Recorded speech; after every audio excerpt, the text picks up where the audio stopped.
عيد ميلاد النجم الأسطورة نمبر 1. بيحتفل بعيد ميلاده بتورتة عليها دولارات وعامل أغنية مخصوص لعيد ميلاده. بما إن عيد ميلاد الأسطورة محمد رمضان النهاردة، فتعالوا مع بعض نعرف كيف بدأ النمبر 1.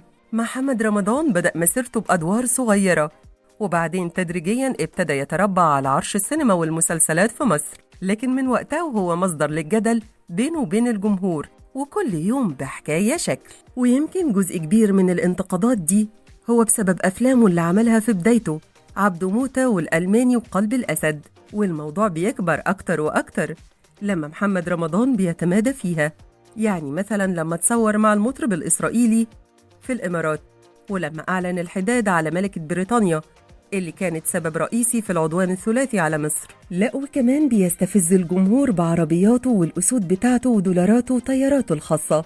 ورغم ده كله محمد رمضان دايما بيحقق أعلى مشاهدات في السينما والتلفزيون، وجمهوره بالملايين وبيحبوه جدا وبيحاولوا يقلدوه في كل حاجة، وبيقولوا طالما محمد رمضان مش بيأذي حد يبقى من حقه يصور فلوسه وبيته وعربياته، ومن حقه يعمل اللي هو عايزه. بس واضح كده إن محمد رمضان هيفضل مثير للجدل طول ما المشاكل بتلحقه، سواء في أفلامه أو مسلسلاته أو حتى البرامج اللي بيظهر فيها.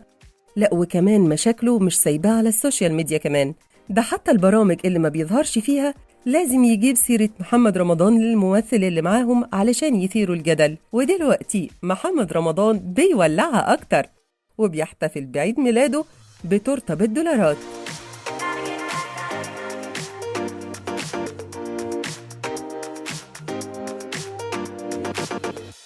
ما تنسوش تشتركوا في قناة مصر اليوم على يوتيوب وتفعلوا زر الجرس علشان يوصل لكم كل الأخبار أول بأول.